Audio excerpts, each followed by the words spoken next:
You believe in a blind programmer. We say it's sensible to believe and infer there is a conscious, intelligent programmer who programmed this. For you, the program just happened. It just happens. When it comes to the origin of the universe, the cosmos, bringing an evolution in is a red herring.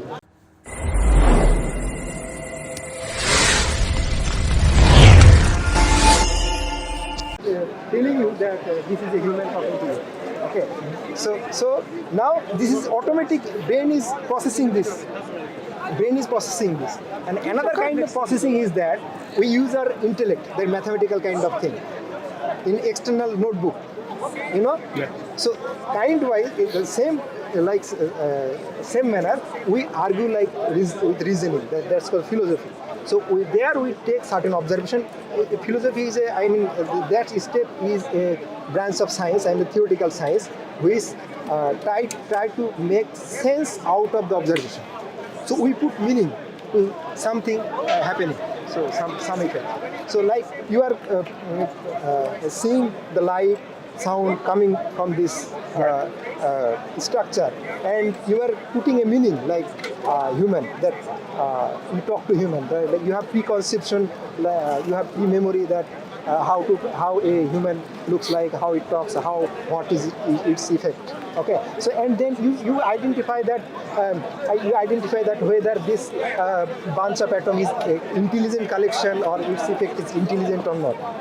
So therefore you attribute that this collection has intelligence, this collection has free will. So what in nature we see that in nature see quantum mechanics, randomness is there.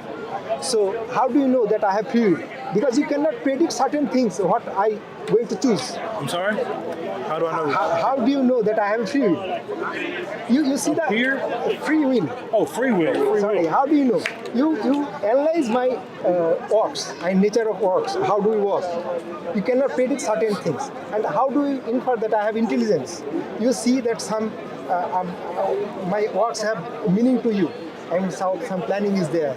Some meaning is meaningful. I can create something, I can draw something, I can do some calculations. Right. Yes, and how do you know that I have a free will? Because you cannot predict something. Something is there. Even if you acknowledge the intelligence, but even if you cannot predict that what I am going to discover next time, what I am going to write in the next paper. And once I have written the paper, you acknowledge that this is the intelligent thing.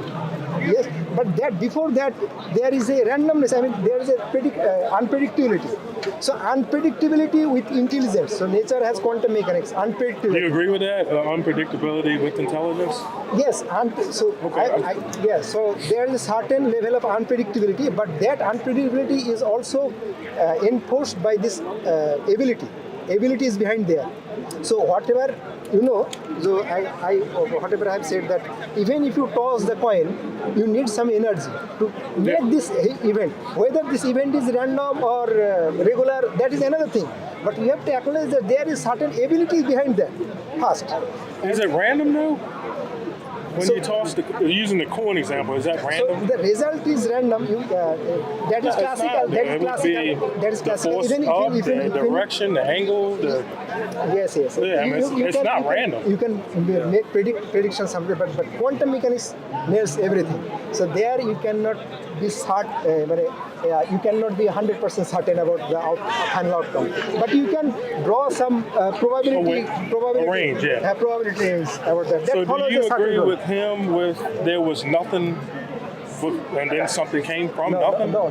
This I have argued with that. And I also want to be clear, I never actually said that. I said my understanding stems from the Big Bang. That's what he was saying. What I am arguing that how to attribute, how to be confirmed about the attributes of this cause. What I am saying that we analyze the effect. Like if you try to attribute some maybe physics, yes, the intricacy of physics may not click on you. So if you watch a painting, yes, and look at the details of the paintings, you know the painter knows, for example, what a building looks like, and the windows and doors and chimneys and inside all the structures and so on. By observing, the picture itself, you can infer The quality a of lot the artist. about the artist. You say infer? Is that what you're doing? Is inferring Allah as theoretically the artist? We are being logically just. This is the logical approach that one can take if you don't have the faith already. Yes. You can take that approach and you will see that even logical approach leads us to this inference. Someone who has a faith, we don't have to start from scratch. We have various other reasons why we believe Islam is true, Quran is true, Prophet Muhammad is true. Well, sorry, I'm about to leave myself now, but all I want to leave it at this is because I believe that scientific theory, if you want to study religion as well, that should be fine. But I think that when people study religion, they should also study scientific study methodology alongside it, because I think that when people just accept like one version of a story or an event. But science does not contradict God. Do you see the point? You can study as much of science as possible. His whole argument is try to tell you science, in fact, confirms the existence of... Some factions of Islam don't believe in the theory of evolution. So that's what does evolution have got to do anything about God? It's within laws. Absolutely. Maybe not with God. The origins. Just 1 second, Ken. I think here's the problem. Evolution seems to be a comfort zone of the atheists. When evolution does not explain the origin of matter. Irrelevant. The evolution origin of matter, to me, as not believing in any... Does evolution explain that? in anything. Martin, does evolution explain that? Origin of matter? No. Exactly. So evolution is a red herring. You don't need to bring evolution in when we want to talk about... It's such a big part. When it comes to the origin of the universe, the cosmos, bringing an evolution in is a red herring. It's irrelevant. It's still part of the time. No, we're talking about... Evolution is still its laws, you need energy, and all this randomness. Which it has. We have fossil records of Neanderthals, Denisovans. I'm not talking about... These were all evolutionary stages from which humans grew from. Because do you know how humans actually came to be? So what is the point we are discussing? We were originally chimps. So much of a comfort zone of the atheists. Evolution is a comfort zone. Evolution does not deny God. Rather, the process of evolution, we explain that you need energy, you need laws, you need that. So what I have already discussed. I'm not disagreeing with those laws of nature, which I've reaffirmed from the very beginning. If you accept laws of nature, that means this intelligent being is there. It doesn't necessarily mean it's an intelligent being. When you say laws of nature, it means it's a point of origin. When you say laws of nature, is nature conscious? I don't believe nature is conscious. Right. So how does nature transform things in organized complexity without being conscious? Through the laws of nature. No. The laws are there. Yeah. But how does it stems from the point of view of the universe? But again, you're trying to brush over. Think about something. Let me just go back. Kane. Think about it. Think about it. When a human embryo or any embryo develops, right, the cells multiply. As the cells multiply, they eventually form from the cells to tissues, and from the tissues to organs, right? So say, for example, initially there are cells there which are indistinguishable from any other cell, okay? The cell starts dividing. Eventually, they will aggregate together in one place, the heart, and they make the tissue of the heart and eventually the organ. Now, there is already a program for them to go there. What's telling them to go and aggregate there and not here in the stomach? Because these cells will differentiate into the cardiac cells. They're slightly different than other cells. Likewise, the cells for the kidneys or for the lungs and so on, they're different. So all cells are differentiating. How are they going there in a specific place to accumulate together and organize themselves in this particular organ? Because there's a program. The question is, you believe in a blind programmer. We say it's sensible to believe and infer there is a conscious intelligent programmer who programmed this. For you, the program just happened. It just happens by chance and randomness. The program is sexual selection because sexual selection is what deviated chimps and humans. Before humans evolved, we were all chimps. But one group of Wait. Let me just finish. No, I'm not going to accept that. You're making. Just say this is my blind faith. It's not blind faith. It's possible. Then, chords. wait, Kane. This is where, when you're speaking about as an evolutionist in this belief, I have to question this. All you see in the fossil strata are layers of species that left behind in their fossilized form. You are assuming one form gave rise to the other. Wait. Why are you assuming that the top form came from the bottom form? Why are you assuming that? Where is the connection? There's the Denisovan cave. I think it was in Asia. There was a cave found, and there was fossil remains which clearly showed that a form of a human existed X amount of years ago. I'm not sure the exact time frame. So that's verifiable evidence of how we you don't understand evolution and the fossil record at all. When you have fossils in the layers, you see these are layers, yeah? You have one fossil here, one fossil there, one fossil there, and so on. Why did you make an assumption this fossil evolved from that? All you see. Okay. Wait, Kane. Wait. Okay. I will give you the chance to explain. First, understand the problem. Why are you assuming that this evolved from this? What connection do you have? What evidence do you have? Okay, here's my evidence. It's a blind faith. Do you know how blue eyes originated? Blue eyes? Blue eyes. Tell me. The first person with blue eyes originated 10,000 years ago, meaning that before 10,000 years ago, humans didn't have blue eyes. It was a gene mutation. We have verifiable evidence that it came from a single male ancestor, and that ancestor reproduced, and any person that has blue eyes today is a descendant from that ancestor. That's your evidence. That's evolution, because we evolved, or that group of people evolved. Have you heard about irreducible complexity? Sorry? Irreducible complexity. I don't know that. I've not. Okay, let me give you an example of a mouse trap. Yes. Do you know what a mouse trap is? Trap a mouse, right? Put some cheese in there, and there's a trap, there's spring, and when a mouse comes in to eat the cheese, that's it. Can a mouse trap evolve by itself? No, it's the without anyone making it. This is called such complex that you need all the pieces together to function. You cannot have just a spring by itself, and so on. You cannot reduce it to one component. All of these components have to be together to function. Do you agree with that? The eyes, yes. So, sorry, do you believe in sexual selection? Wait. Your understanding of evolution is really mundane level basic. What I'm saying is, have you studied genetics? At a high level, yeah. Which level? University degree? Not a formal university. I'm saying at a high level. Hang on. But I know, for instance, that. Wait. Did you study genetics in a university? No. Degree, master's, PhD, and beyond? No. So it's a basic level. All you have read maybe books that talks about this in detail. That's not a high level study. The foundations are quite clear.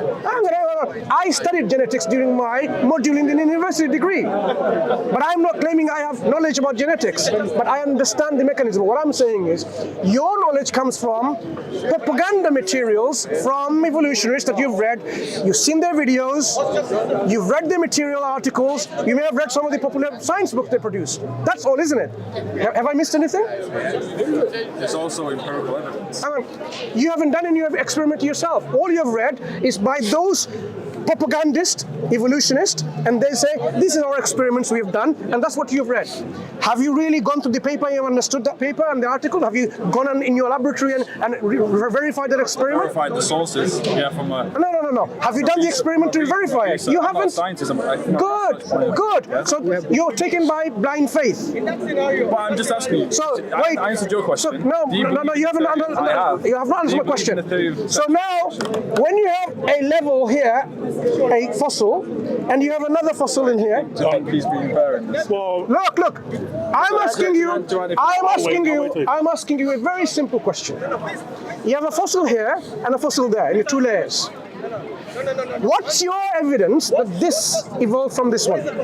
I'm not an anthropologist, so I But you claim this is the case because you brought fossil record as an You evidence. just mentioned that. You mentioned that the details. You mentioned that the details aren't always important. And he cited. I'm saying that evolution has nothing to do with nullifying God. Yeah, because even you can have a belief system in which You accept the theory of just to, brother. Yes, that's I'm telling you what you said. Even you can have a belief in which God has put this mechanism of evolution to happen by these selection pressures and so on. It doesn't nullify the existence of God. so is that how he made the first person? Or No. he made us? What I'm saying is Human race. the evidence that you're providing, firstly, is faulty. You don't even understand the evidence. So I'm questioning that. But when it comes about, we say the first human beings was a creation by miraculous intervention, even in the evolutionary model. Miracle. We believe in miracles. You don't, because we believe in Creator, who is knowledgeable and who can intervene and who can create things which you did not even expect. So how did the creator create the first person if you're saying that he could have done it that way also? No, I'm saying evolution and all its mechanisms is in no way a nullifier of God's existence. Because you can have a belief. Maybe I misunderstood you. You said he could have done it that way. No. I'm saying, you haven't misunderstood. I'm saying you can have a view, even a theistic view, in which God created the first living things and he put certain laws in place, and then because of these laws, they just evolve from one from the other. You could have done that. Yeah, it doesn't. That process does not. That process does not nullify God existing or not. Do you follow that? That process of evolution does not nullify that God exists or not. It doesn't confirm that God exists. confirms in the sense that It doesn't nullify it. That's what I'm saying. When people like Cain brings evolution in place, it's an attempt to reject God and nullify God. I'm saying, even through evolution, as the brother is saying, it has nothing to do with God's non-existence. So you need to now explain from an atheistic perspective, why does something exist other than nothing? Why do we see organized complexity and transformation without an organizer, without a designer? Because we see throughout design, all you are accepting, all you're assuming is design can happen by chance, because that's what we observe in the fossil record. No, we have observed nothing. We only see organisms in these layers, and you're making an assumption, a fundamental assumption that this evolved from the other. You talking to me? Oh, Okay. I want to just. That's an assumption you make, right? Well, that will evolve. sexual selection does exist, and I already mentioned the blue-eyed animals. How many times have we bred a dog? Hundreds and thousands of times. Yeah. Have you ever made a dog into an elephant? Nobody asks because genes are forever. Wait. Genes are moldable. Cain. Have you ever made a dog by selective breeding into other than a dog? Well, that's not possible. Have you experimented in your lab and kept on breeding a dog and changed the genetic material and then transform itself to another species? Parts of other species. A dog is still a dog, Well, I mean, whether it's a Labrador or a terrier and so on. To a human's heart, you can No. genetically modify. No, you're genetically modifying and putting air and so on and so forth. It's still the same species, right? A Drosophila with a half a wing, Yeah, I need to go. yeah, with a half a wing, is still a Drosophila, right? Take it easy, buddy. Yeah. So when people say like, oh, we have observed transformation happening in our lab about speciation, I mean, come on, all you're bringing about bacteria. Bacteria is still a bacteria. It doesn't become a virus, does it with this genetic transformation. I mean, I see where you're coming from with that. Anyway. And Quran is a book. If you read this Quran, stepping in that. Martin, if you read this Quran, it will really give you the read it. guidance that you need. I've read it. Yeah. And So, when we have more time, I'll be around next week. I don't know if you're still here for a while or. oh yeah, next time and then next week as well. I'll be here next weekend because I have a whole lot of questions. Sure. And, We can go through that. Yeah, definitely. So let's leave that. It's been a long talk. No, that's fine. We can talk to Martin again later. If you ain't packing up, then Inshallah. I have a couple more questions if you ain't packing up now. But We need to go because someone already asked me to go and see him. right on. I ain't gonna hold you up, buddy. Appreciate it. It's been fun. Thank you. I'm Ramesh Bengal. So you're from? I'm from Bangladesh. Let me remove all of this. Bangla কথা বলেন না? হ্যাঁ কেমন আছেন? ভালো আছেন না? I heard this job. আপনাদেরকে ফলো করি তো ইউটিউবে আর কাল আগের দিন এসে আপনার সঙ্গে কথা বলতে পারিনি আচ্ছা, আপনার ইন্টারভেনশনটা খুব ভালো ছিল। খুব সুন্দর করে বুঝিয়ে দিয়েছেন। আমি ইসমাইলের সঙ্গে কথা বলি না, হোয়াটসঅ্যাপ নাম্বার নিল ওর সঙ্গে। আচ্ছা আচ্ছা। আসলে আমি এরকম অনেক কিছু ফলো করছি এরকম সবসময় কিন্তু আমাদের এই সুযোগ হয় না একজন থিওরিটিক্যাল ফিজিসিস্ট আমাদের সামনে আগের দিন এসে